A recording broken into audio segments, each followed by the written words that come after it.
Hi, everybody. Welcome to another episode of Where the Mind Wanders with Spoons and Joe. Say hi, Spoons. Hello.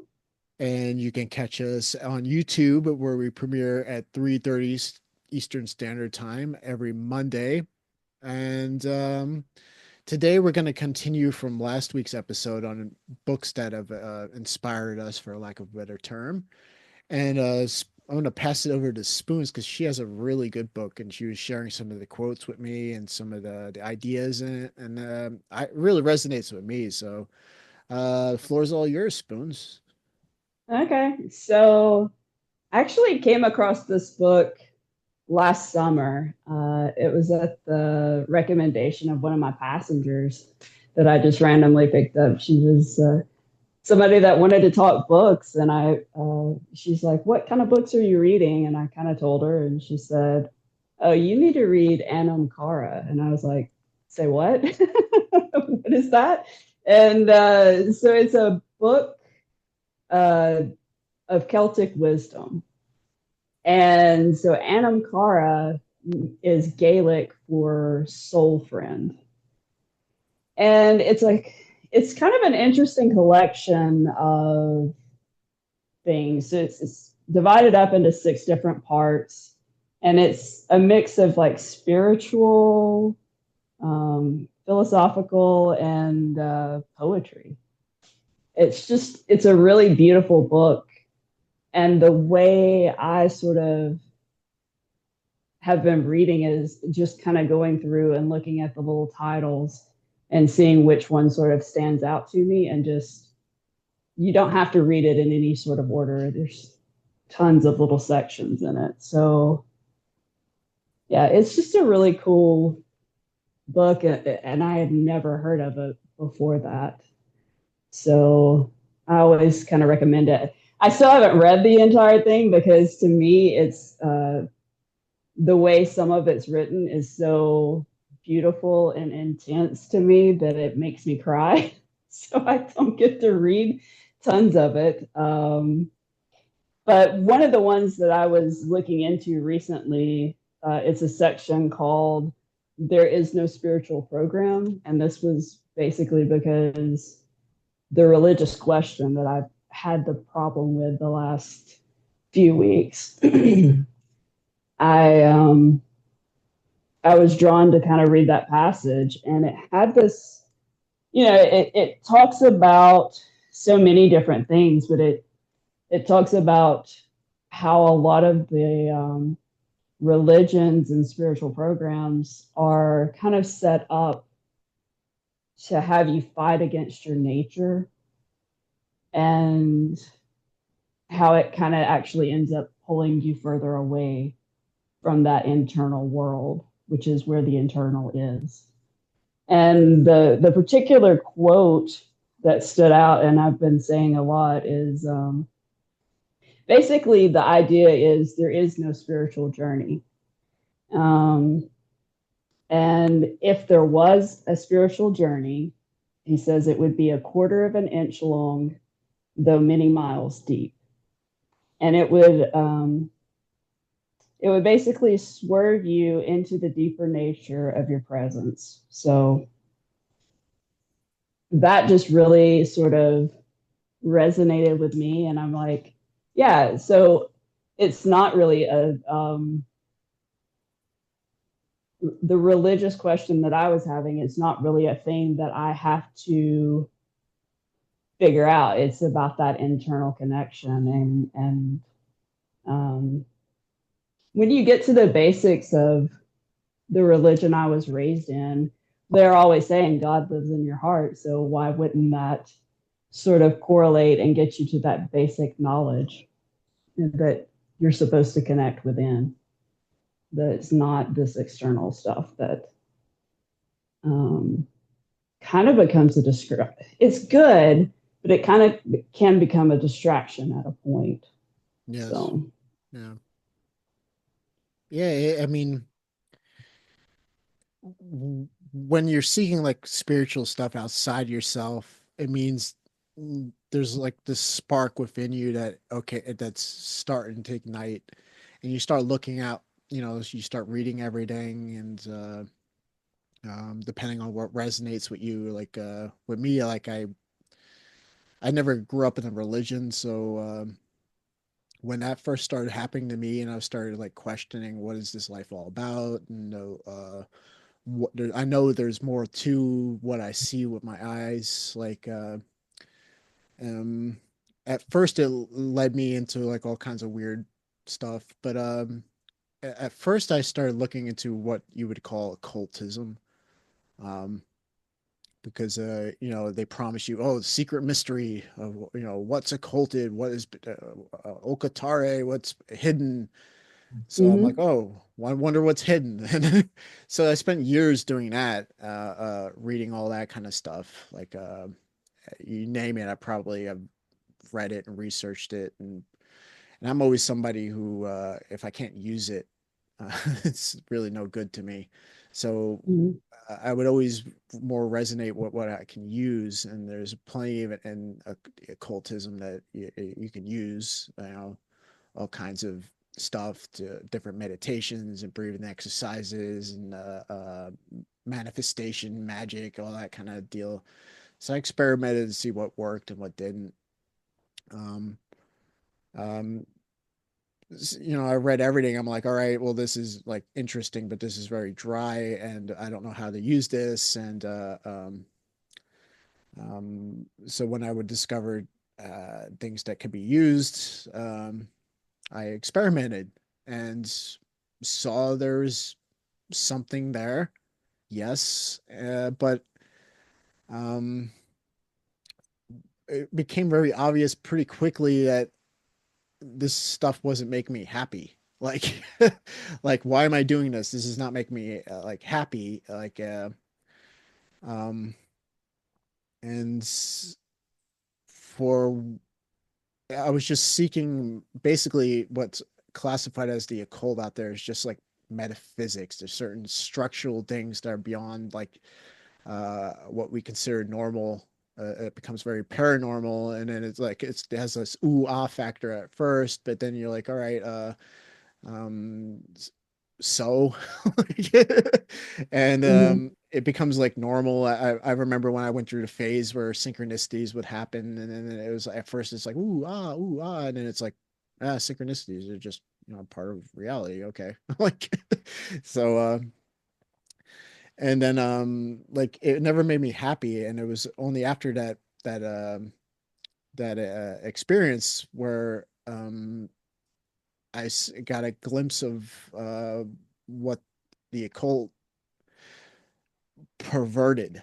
Like that's the thing with the like a lot of occultism and religion to an extent, and even though not as bad as occultism for the most part, like is they take certain metaphysical structural things that are happening in reality we're just not aware of because culture doesn't really acknowledge it. um but they you start to see that most of it's not very pure. It starts becoming very opinion based about, oh, this happens for that and that and that, and everybody writes books and people write books about the books and books about the books and books about the books, and they keep twisting it and perverting it. And um it was like later down the line I discovered that like the things that you would consider occulted are actually things you would discover within yourself if you actually were doing the work, and it did just kind of unveil themselves. And there all these writings are not hitting it like they sort of do in like a structural sense, but then they have all these interpretations and twist upon them. Mm-hmm. um, and it gets farther and farther from the truth, and most of the occult is actually not even true. Like they take a true principle and then they twist it into and pervert it, and like, oh, it's ancient mystery, blah blah blah. And yeah, it's I discovered later on that there are actually um truth is out in the open at all times. There's no mystery. Like there's no mystery cult, mystery book, no mystery nothing. There's no mystery. Like it's just things you would normally see within yourself if you actually start doing the work within yourself, because all true spirituality always just points you back inward. Hmm. If it's pointing you farther outward, it's not true. That's, I guess that's Right. what I'm trying to say. Like all Hmm. true spirituality is keeps pointing you back inward. Like, Hmm. um, and when you go inward, it's more of actually of subtracting at that point because now you have to get rid of all the garbage that you've picked up over the years. So it's like Right. I kind of like use the analogy of it's like a scaffolding. You're like you're building the scaffolding for this building, and eventually you got to take it down. like, um, and there is no ancient fucking mystery. If it's from a channeled entity, it's probably you probably don't want to be listening to that entity. Like it's or there's a lot of there's countless numerous books. Everybody's got a book. Everybody's got an opinion. Like it's um, most people are it's a, their our opinions are based on other people's opinions, based on other people's opinions. Like no one has any direct knowledge. Like because they Right. just keep going outward and outward and outward, and somebody builds a perception for them, and they just filter everything through that perception. And but it's like always the same thing. They're never looking like within. And Hmm. as you stop adding and you start subtracting, you start to see that the spiritual truths are actually very simple. And as things progress, a lot of these quote unquote occulted things like just start becoming obvious, and no one needs to tell you. It becomes starts becoming experiential, like that happiness is the source of your existence because God is the source of your existence, and Hmm. happiness comes from reconnecting with God, so to speak, with that spirit within. And when you were told me about that quote from that book, I was like, that's pretty much it. Like, Yeah. actual the spiritual journey is really just a quarter of an inch. Like, Hmm. it's not. God is the source of your existence. Look within, and you Hmm. come to know God. Which what was that was written on the temple of Delphi, or know thyself, and you know God in the universe. It's not just a cutesy thing. Like it's like that is the truth. Um, uh, and it's not every. It's easier to look outside yourself for Hmm. things because you get other people to tell you what the truth is. Like uh, Right. you get other people to say, "Oh, I already did this for you. You don't have to do this anymore." Like, but like, Hmm. no, it's like you have to look within, and that's kind of uncomfortable because now you're gonna have to start working on your own internal crap, like that is blocking the source of your existence in the first place. Yeah. And when you're adding, you're adding all these concepts. You're creating clouds that are blocking that sun. So you're losing sight of yourself, your true self, which is Hmm. that quarter of an inch, because that's what when you first start. Like you said, the spiritual journey is really just a quarter. Like you think that you're doing a spiritual journey, looking at all these metaphysics and sometimes religions and on and on and on, but you're really just going deeper and deeper and deeper. Like you're not actually going from A to B that quarter of an inch. You're going deeper, deeper, deeper, miles down.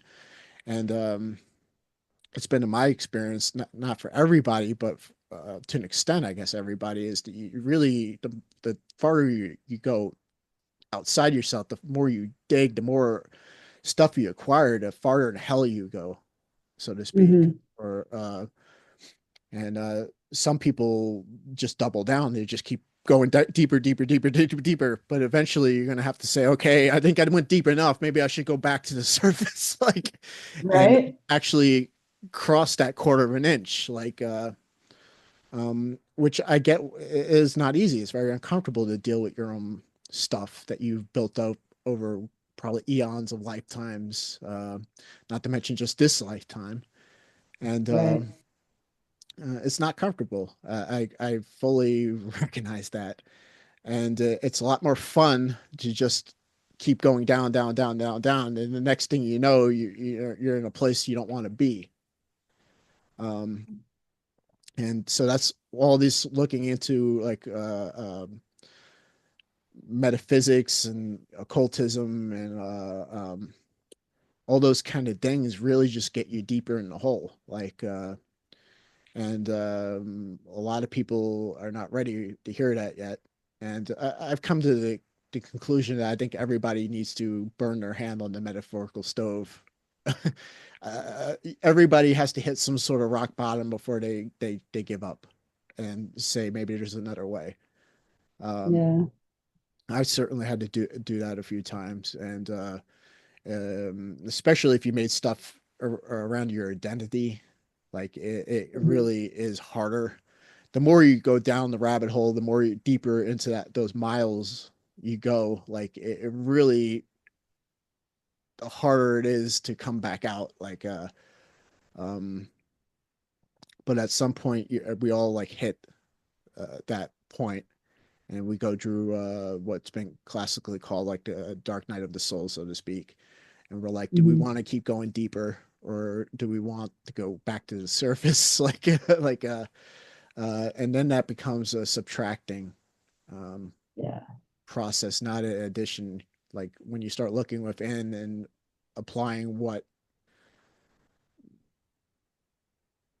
techniques or whatnot, or techniques, but like when you start to try to realize yourself and realize the truth of your own existence, it's not easy at first. It's a lot more fun to keep going down the hole, but Mhm.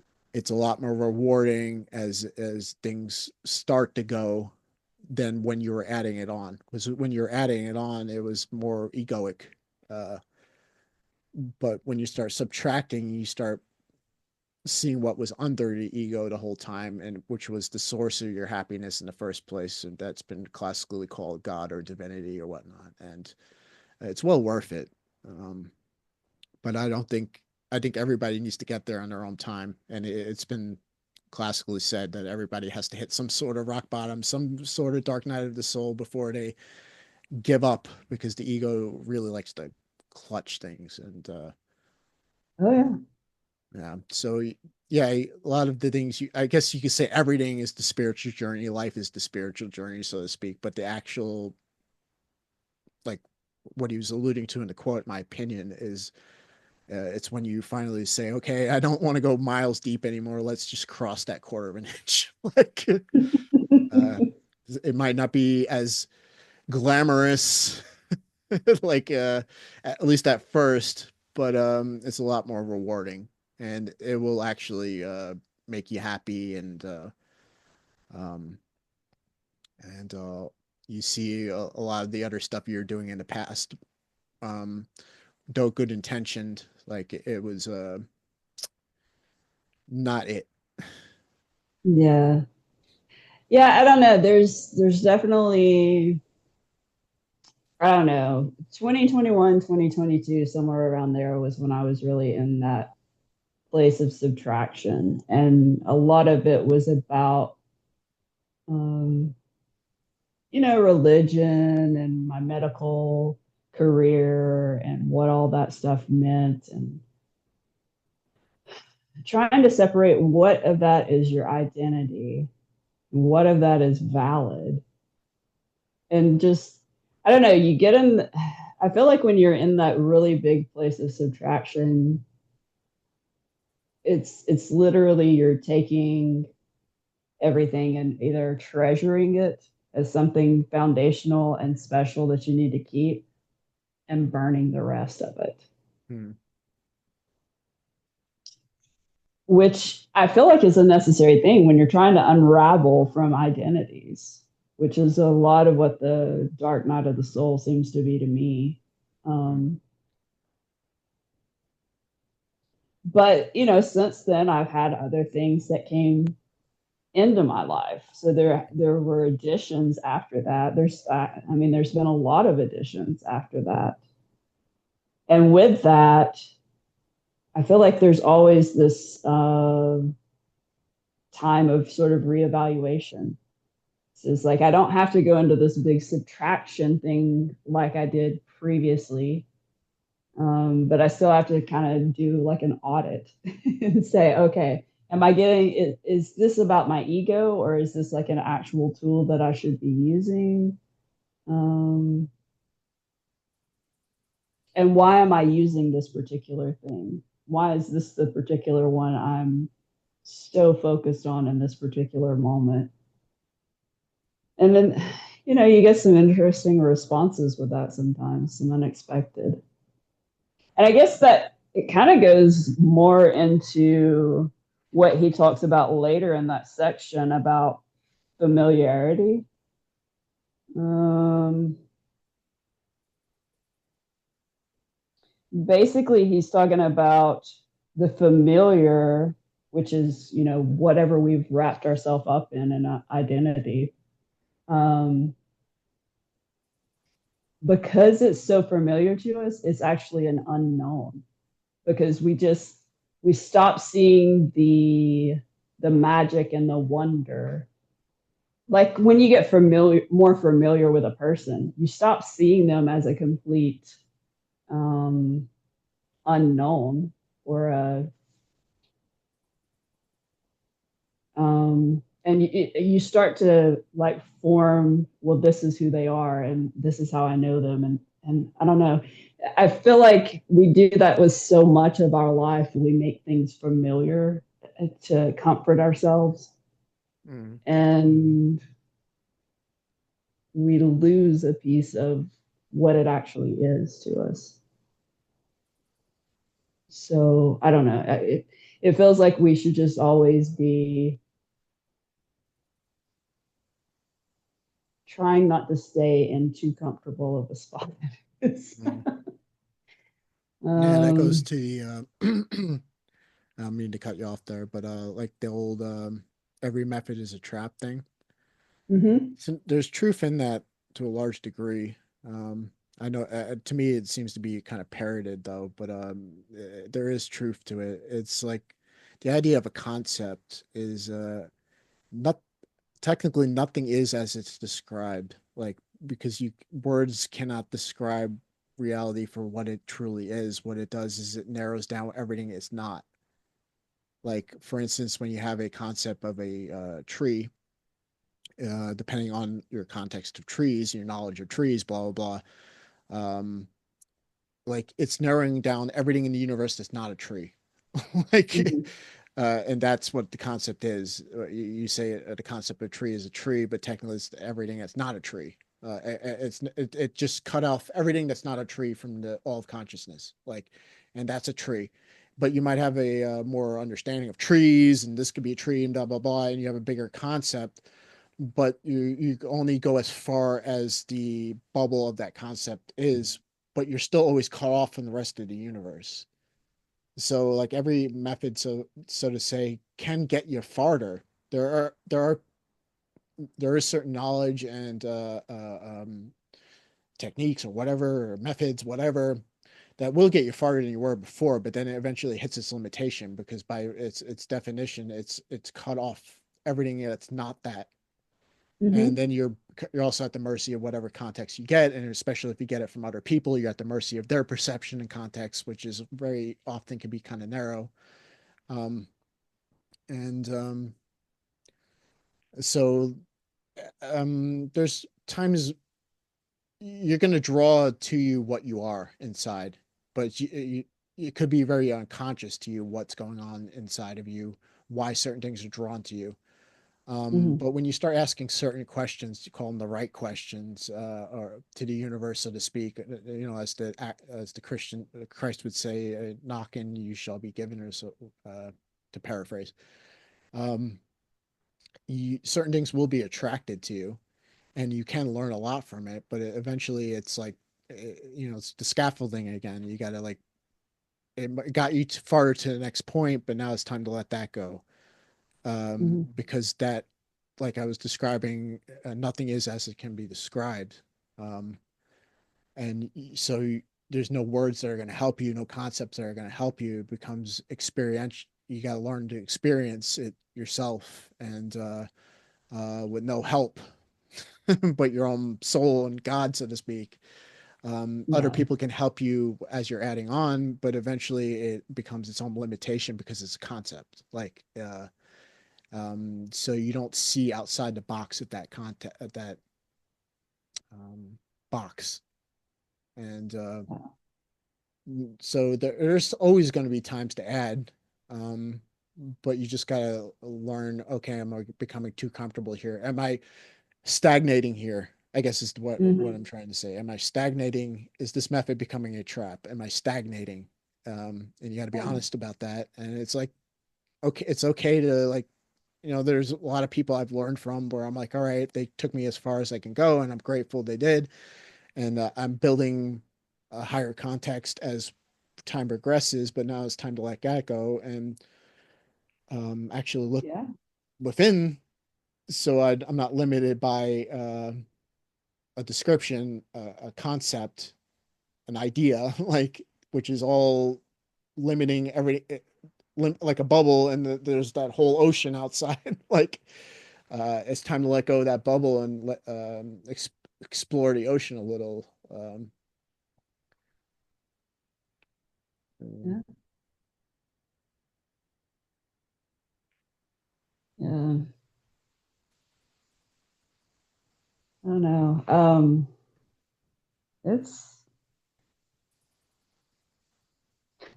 I don't know. It's interesting just how it takes you. I think the other part of that is the more work you're doing and as you're changing things internally, you have to be able to let go of certain things. Like I don't know, there was a lot of other stuff that was coming up in that religious question that wasn't even about religion for me. It was well, how does this affect certain friendships? Um, if I make this shift, how is that going to affect all of this other stuff? And what I realized is I can't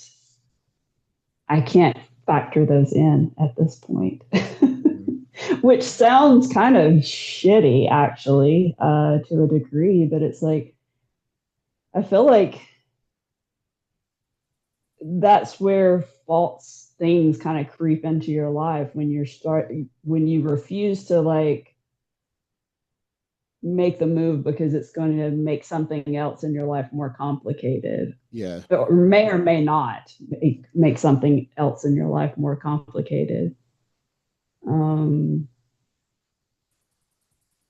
that's the stuff that really starts to come up, and you have to really look at those things and say, okay, what of this is valid? And even like if say it is a friendship that changes or whatever, um I think that has to be okay too. Mm, um yeah. because that one's been a harder one for me lately because yeah, just different things have been coming up, and I'm like, oh, well, how does this change this thing and the other thing? And what I realize is most of the time that's just going back to some sort of further back fear of rejection, or I don't know, some other sort of thing that I am projecting onto this other person that doesn't even, it's not even a real thing. Like most of the questions that have come up like that lately, they're not even a real thing. They've been completely fine. No, So I think that's another reason why we cling to what's comfortable, is because when you change one thing about yourself, it changes everything. mhm. It's unpredictable as well. Like Yeah. you never know what kind of clarity you're going to get about a situation or a person, or you don't know how that person's going to react. It's like you build up like these identities as well, and you establish friendships, communities, and a certain position in the overall universe. And then all of a sudden, if you let that go, everything's going to rearrange, and it's very unpredictable, and that's like can be kind of unsettling at first, Mhm. because everything does keep changing. But even though there are like um, adjustment periods that are not so pleasant sometimes, like at the other end, it's always been worth it. And the more that Hmm. keeps happening to me, the more I'm like, I don't really have as much of that angst about changing. And if everything else changes, I know it's going to be for the better. And there's things where I'm like, I don't know if I want to do this because I don't want to rock the boat or certain people or with certain situations in my life. And I'm like, but at this point, I'm like, I realized that I'm never alone, and things always work out for the best. And while yeah, I can still hesitate sometimes, even like to this day, it's like not as bad as it was when I first started doing the work. Because that's another reason people don't want to do the work is because they know deep down that if they change their mind on something, they change themselves somehow, that everything around them is going to be affected.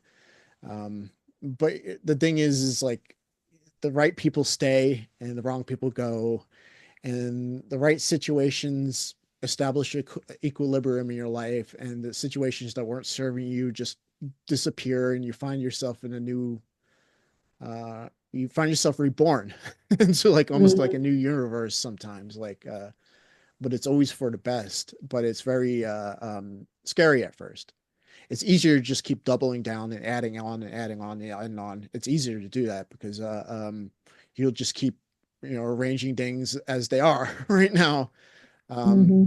if you're lucky, like in it, you don't it doesn't draw your life into living hell, um, but the subtracting thing, it's like kind of scary at first, but after you've gone through it a few times, you realize, well, it's really not that bad. It really Yeah. wasn't too bad. I had some adjustment periods, some confusion for some days or weeks or whatever, but it wasn't that bad. And often all these stories we told ourselves in our mind don't even, like you were hinting at earlier, don't even come about anyway. like, No. and it's really all well, you can't predict it. It's very unpredictable. It really truly is to the will of God, so to speak. Like how it rearranges. So um, Yeah. you know, Yeah. It's just, yeah, you don't necessarily know how those things are going to change everything. Like I was telling you a little bit earlier about, I finished a yoga teacher training in 2023.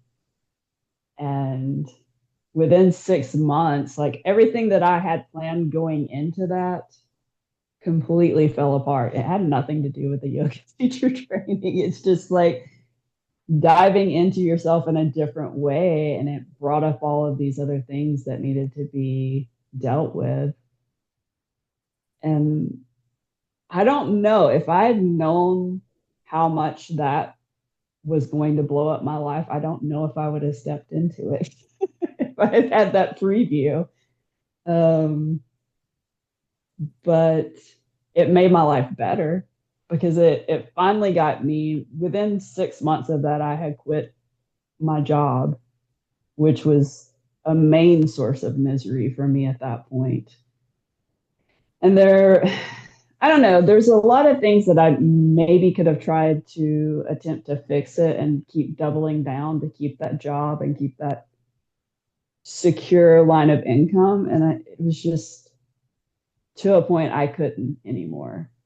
I actually had a conversation with a guy yesterday about this, and part of it, I think, maybe just is when you get to a certain age, you start to see how much more precious time actually is, and trying to devote yourself to something that um, is taking from your joy, and then they're just, I don't know. The whole thing with that last job was it felt very much like, well, you can't be treated better somewhere else. So why should I treat you better? They were like, if you go somewhere else, you're going to be treated the exact same way that I'm treating you. And I'm like, yeah, that's why I'm completely leaving this particular industry because you people are ridiculous. And you're not treating people as people. You're treating people as objects to get an end result or whatever that doesn't even matter. You're not even looked at as a human anymore, which I don't know. I'm pretty sure that's not why I got into healthcare. to, anyway, that's a whole other ball of wax, I suppose. But yeah, things just definitely unravel in a way that you can't understand. And going back to the thing, like the last couple of months, I've kind of worried about changes in friendships.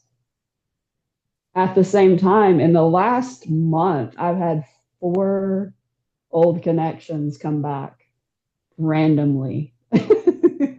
um, so even if I lose some friendships, I'm already having people come back into my life in different ways, and I'm meeting new people all the time. So it's not actually a problem. It's a problem. It's a problem with attachment, you know. So yeah. You can definitely get hung up on any part of that, though. And I Mm. don't think there's necessarily anything wrong with that either. Like, if you choose to not make a change at a certain point to hold on to somebody a little bit longer, okay, Yeah, it's not the time for it. exactly.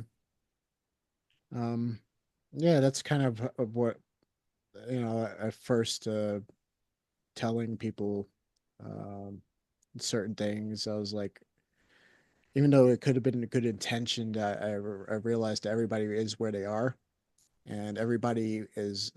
It's a divine gift to be born a human and to have this lifetime. You can do whatever you want with it, like. Mm-hmm. And if you have to learn certain lessons later down the road, or whether it be months or years or decades or lifetimes, it is what it is. Like, you just worry about yourself, so to speak. And it's not to say you don't share the truth with people, but just plant the seed and say, all right, this is what's going to happen. And I said what I have to say. I said my piece, um,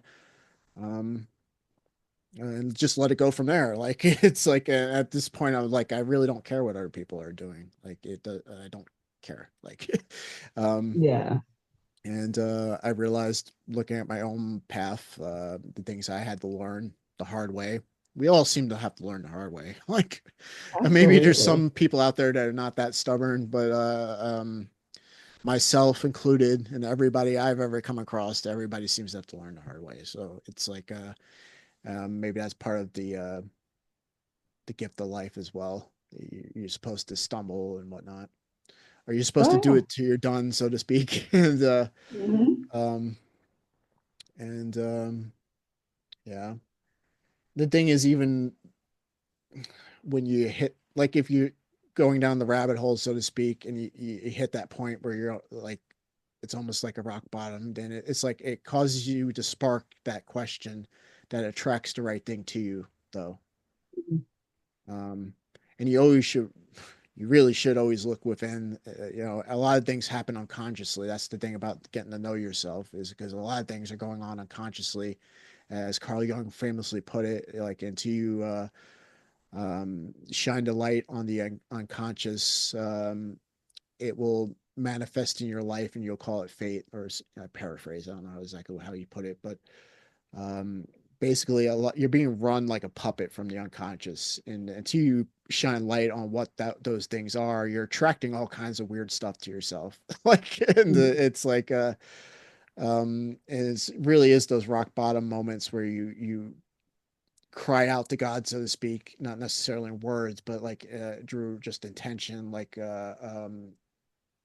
what do I do? Like, what's the answer here that will bring into your life what you need at any given moment? And even when you find things that are not, like, every method is a trap, blah blah blah. Like, if you pushed it to its limit, when you hit that stagnation, you know it. And Yeah. that same kind of thing happens where it prompts the question, like, where do I go from here, which will bring the next thing that you need into your life. Mm-hmm. um, uh, and then eventually you find out, hey, it's not adding, it's subtracting. Like, it's because subtracting is the only way you get to know yourself. Yeah. It's the only way that you can experience these things that everybody talks about or talks about from other people who talked about it, who are other people. That's another thing. I'll just tell you guys is you can follow the 80-20 rule pretty well on anything. Like 80% of the books out there are absolute garbage and they're leading you away from yourself. And same thing with you could apply that to any. It's always roughly the 80-20 principle. Like most, not every book is fit for publication. We'll put it like that. Not every YouTube channel is created equal. Like no, not every whatever is the same. Like just because they everything usually just gets farther and farther away from the truth, and the truth is always with you at all times. It's literally it's not your dots that matter. It's the space to which they're happening upon that is yourself, and you will see that if you actually look within. And all these, if you're looking into all these quote unquote occulted things, you'll see that you discover all these things on your own. I mean, you don't need some book that's actually telling you a distortion of a truth, and then the next book becomes a distortion of the distortion, a distortion of the distortion, a distortion, a distortion. Um, and I'll quote my grandfather because my grandfather used to say something all the time, and I've come to realize that it's true, even about myself, because that's another thing. Like, my grandfather used to say that um, opinions are like assholes. Everybody's got one, and they all stink. Like, and that's what you're mostly getting when you're looking for external stuff is you're getting opinions. And like I said, bad opinions half the time, and opinions based on opinions, based on opinions, based on opinions, based on opinions. It's like a never-ending like loop when you actually start to subtracting it, um, Yeah. and you that includes myself, and I've had to let go of a lot of my own opinions on matters or things that I thought I knew that were all just vanities, and the opinion realizing that a lot of my opinions were not even my opinions. Even the opinions that I had were based on other people's opinions, and then when you strip it all down, you're like, what do I got left? Like and that's another thing. You sometimes you go through like this transitional period or just like a void there, like you subtracted Hmm. something and now you're like, I don't know how to fill the space now. Like I have a hole in Yeah. my identity, like almost like but it everything rearranges like we were saying earlier, and for the better you just go through those transitional periods, and um yeah. Yeah. I think just starting to understand when you're looking into different stuff where the twists off of the truth are. Like, there was a concept that a friend brought up this week, and he brought up twin flame stuff. And I've never really looked into the twin flame stuff just because, well, it's dependent on a romantic partner piece. And to me, that already invalidates it, in my opinion, because it's like, if it's something where you're supposed to be able to work deeper on yourself, but it requires a romantic piece to be part of it, I'm like, that's you've already twisted it. You've already twisted it because doing the work, other people can help you do the work. You can meet people along the way that will help push you in a certain direction, romantic or not. Um, but it's not about them. You're doing the work, you're doing the connecting of the dots. Somebody can help you do it and assist you and make it speed up the process for a bit, but it's not about them at all. And to say that's a core piece of that concept, I'm like, you're already getting off of a truth. There is truth probably in that because it's been around for several years, but it's twisted. Just Yeah. Well, like my question would be, says who? Like, where did this concept come from? Who? mhm. Like, obviously, what there's no fact in it. It was somebody's opinion. Like, Yeah. Like It's people that want to romanticize yeah. something and make it this big, whatever. And I suppose it can be. I mean, who am I to say? I'm not saying that you can't have that. That was the other thing I was telling the person. I'm like, if you want to accept that concept, I don't know that it's necessarily a bad concept. It will probably take you to a certain point, and maybe that's what they need to be able to work through whatever it is they need to work through. But for me, that's not a concept that I could ever kind of even deep dive into, just because off the top it just felt um, invalid for me. So I don't know. Just Yeah. recognizing that stuff along the way. I mean, sure, I could look at it and say, well, even though this piece is invalid, well, these pieces fit, so I could use that, but it's kind of a waste of your time. I Yeah. feel like. No, well, I wonder that a lot when I hear all these stuff in the quote unquote spiritual communities or new agey kind of communities. It's like, says who? Like, where'd you get that information? Well, Mm-hmm, actually, I channeled it from this ancient mystery school guy, like guy who's from whatever. And it's like, I don't. I could say this as a fact: no entity that's worth talking to wants to talk to you. Like, I'll just put it like that. There are very few channelings that are worth listening to, and basically, you didn't need some channeled entity to tell you certain things. Like most of I keep coming across like these concepts, like, and it's like, well, who says that? Like, where'd you come up with that? And it's like, you always get, it's so often you do get to like, they're like, oh, I channeled some, this was channeled from some ancient mystery, blah blah blah blah. It's like, mm-hmm. no, no entity wants to mess with human affairs that's worth talking to. Like, it's I'm sorry, and you could have got a lot of true information if they were saying it true from this world. You didn't need to like start messing with things you can't see. Like, you don't want to start messing with things you cannot see and verify and validate. Like, you don't want to go there. Like, you find that like I was over the months, how many things that you find out that, well, actually the only reality this has is some weird, just some guy channeled some weird thing that we have no idea what it is, like, or if Mm-hmm. you or if, yeah, um you find that over and over and over and over and over. I'm not saying this that in this case with the concept you were bringing up, I just question like, where did that come from? Like, who Yeah. says who? Like, Yeah, I don't know. I have a little bit of mixed stuff on that, I suppose. I don't know. It's messy. Those kind of things right now still for me are a bit messy.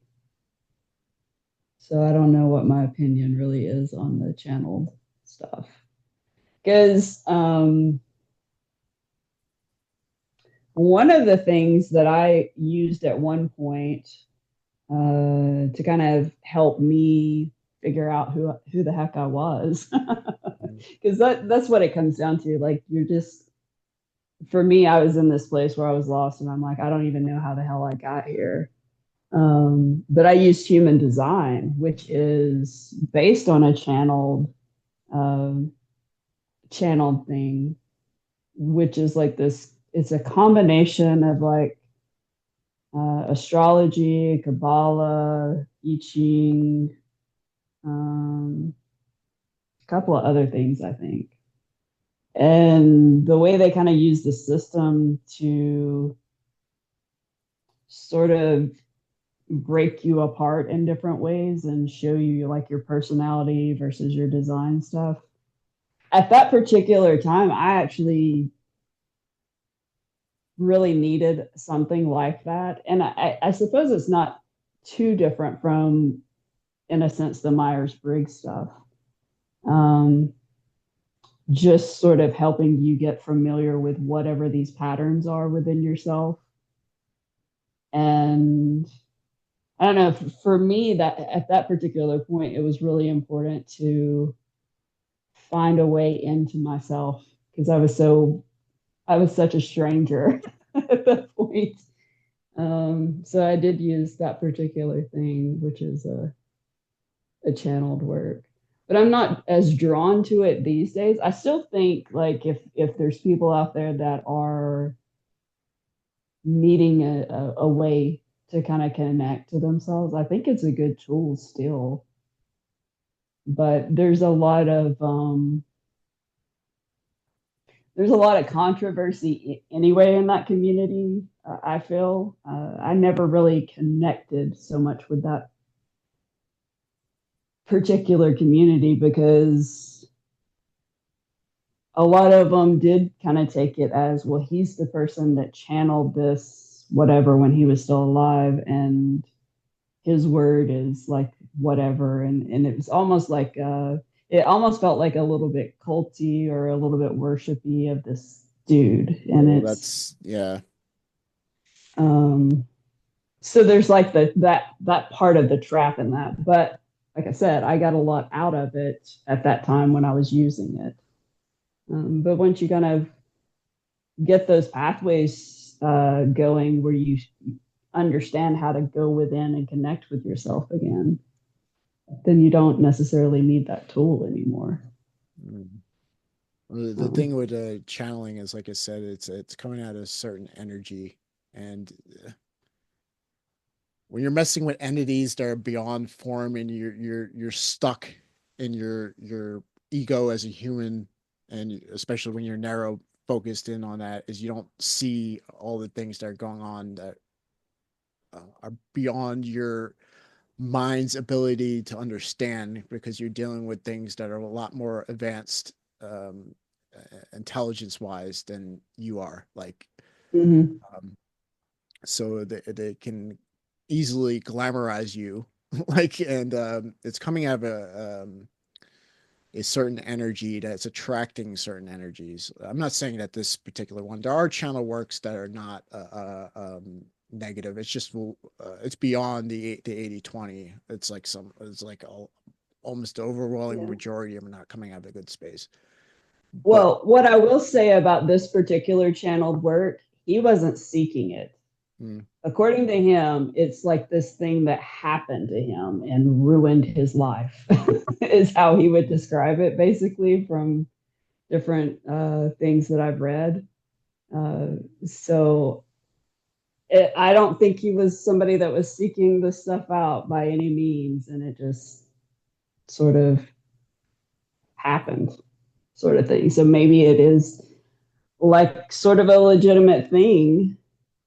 I don't know. There's a lot of mixed opinions out there about that particular thing, but well, was it like I actually channeled, like from an entity? Because a lot of people say that the Course in Miracles is channeled, but actually that's mm-hmm. not true. That's like somebody's narrow perception they made up that it was channeled, because the woman who actually wrote it, Helen something or another, Schumann or something like that.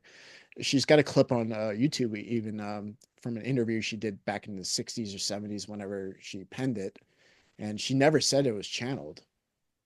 She just Okay. said she sat there and she wrote it, and she didn't think about what she was writing, and it just Mm-hmm. flowed out of her. She said she never said she channeled an entity or channeled Jesus or channeled this and that. It's like, because I heard that for years. Oh, of course, the miracles channeled, channeled, channeled. But when we listen to Helen's actual words, she's never said it was channeled. Like, people Mm-hmm. just have a very narrow perception, like, and they don't understand what channeling is. Like, channeling is like, I'm channeling in this other entity that's going to tell me the secret mysteries of ancient Babylon or whatever, whatever. Like, and or the channel from Atlantis or whatever. Like, or this, or literal demons. Like, if you're Aleister Crowley, so go ahead, listen now, Aleister Crowley. Like, he'll even tell you what the Teo actually said, because that's actually the story behind that. It turns out is he channeled some freaking demonic entity. He even says it himself, and told him what the Teo actually. So you don't actually have to read Lao Tzu's Teo. You can just read Aleister Crowley's channeled version of the true Teo. You don't have to actually read the holy Teo. But anyway, um, but yeah, it's a lot of these works when you actually start digging into it are like channeled from entities, and it's like, and a lot of people in the new agey kind of communities also don't, they see everything as channeling, but that's like I said it for years. I always kept hearing that the Course of Miracles was channeled, but and you listen to Helen's words, she says literally there was no entity, there's no channeling going on. I just literally just sat there and started writing, and I just didn't know what I was going to write next, Yeah. and and I would stop, and I had complete control over the process. Like she literally says this, so I was like, all these years is like that's another thing, getting learning also about source material. Like I did this in university and like these certain history classes I had to take where we were only allowed to do reports on source material because there's very few people out there on all kinds of subjects that ever never even seen the source material. It's been passed down like 10 degrees from the source material. And it's Hmm. like, and if you like the same kind of deal, like when you play telephone as a kid, when you whisper into the next kid's ear, the message is not the same at the end. Um, so it really does pay to not listen to other people's opinions. It goes to the source materials sometimes if you're dealing with external content, like but anyway, but yeah, so it makes me wonder, like, because I was just um like not too long ago learned that the Course of Miracles was never channeled. Some misguided souls just didn't know the difference, um and Well, was it published around the same time in the 80s when the channeled stuff was? Because that seems to be like when a lot of people were calling it channeled works. yeah, I don't, I think the Course of Miracles was in the 60s or 70s. It was older than the Okay. 80s, but yeah. Um, but yeah, it's I always heard, oh, she channeled it from Jesus, and I was like, all right, like, but then I like actually got to the source material and her own words. She's like, there was no entity. I didn't channel anybody. I just sat there and wrote. I just didn't know what I was gonna write Yeah. next. That's all I did. Like, um, um, but Yeah. Yeah, I don't know. There's still like I guess there's a lot of concepts in that sort of area that I'm still very fuzzy on, like what channeling is versus just connecting with the higher self, because those are not the same thing, but I think some people could probably get them mixed up. that's going back um, to what we were talking about earlier about concepts, how limiting a concept is. And mhm, eventually you got to start throwing out some of these concepts. Like you can expand it, and if you're looking at a Tigris material, you can keep expanding a context, like what people do in like for PhDs and stuff like that, where they keep expanding upon their knowledge base, and you can build a really awesome context of a concepts, but it's still always going to be a limitation because that's mhm, until you see that every concept is just everything that's described. You can only describe some about what something isn't, and until you can really appreciate that, you really can't appreciate um, what I'm trying to articulate. But you just have to look at it from the other way and um, see that every concept is kind of a limitation and it's a position on the truth. Like, mhm, because yeah, the truth can't really be completely described in concepts. You could do your best, and we have to communicate in language. But as anybody who knows, who's talked to other people, like it's like um, they only grasp what they're capable of grasping based on their overall understanding, their intelligence, their contextualization of something, their perception. So anything you mhm, say, they immediately filter into their own consciousness anyway, and they pick what you're saying, what they want to hear, basically, what they are capable of hearing, but they never hear mhm. exactly what you're communicating. So it's like very rare that you're talking to somebody and through language you can actually communicate the full context and idea immediately. Usually it takes Yeah. like time for that other person to, like, the whole plant the seed, and maybe eventually like it'll click. But um, that's it used to frustrate me. I used to be one of the reasons I hated people so much until I realized, oh man, I do that too. like, like, um, but Um, it's just the nature of language and linearity and concepts, and yeah. how limiting they really are. And I think another interesting thing I'm sort of noticing, and it's a longer thing, I think, for the most part. So you do the subtraction, you burn away certain pieces of the concept or structure. And for me, there's certain ones where it has that pendulum effect. So you let go of this one side of it, and then you swing so far the other way. Because I don't know, I found, especially with the nursing career stuff, I just kept trying to unravel from that and unravel from that, and even let my license go, and it still didn't feel like enough. It's like it, and what I guess I've come to realize in the last 6 months or so is somewhere in the middle. So like I still have that knowledge. I still can utilize it. I can reform that stuff or reconfigure that stuff into a different way to utilize it. So it's not, um, I don't know. I just felt like I went too far with it at a point, like trying to disconnect from it so hard. And I think I've done that with other concepts too. But it's taken me what, four around 4 years to really start to come to grips with that. How far I went the other direction. So that's, I don't know. So even like the ones when I subtract and I get this different perspective shift, I'm still not 100% sure that that's the right one either. That's been the big adjustment for me because I want to be so sure before I like start talking about things, and I realize I can't know 6 months from now if I'm going to see this the same way.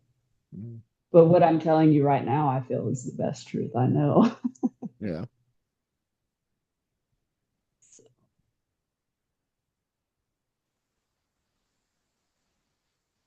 Mm,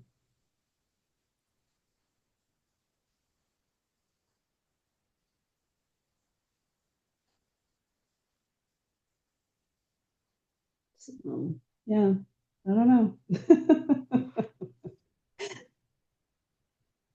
yeah. I guess we could start wrapping up. It's getting kind of late here. I think we've been going over an hour at this point. Okay.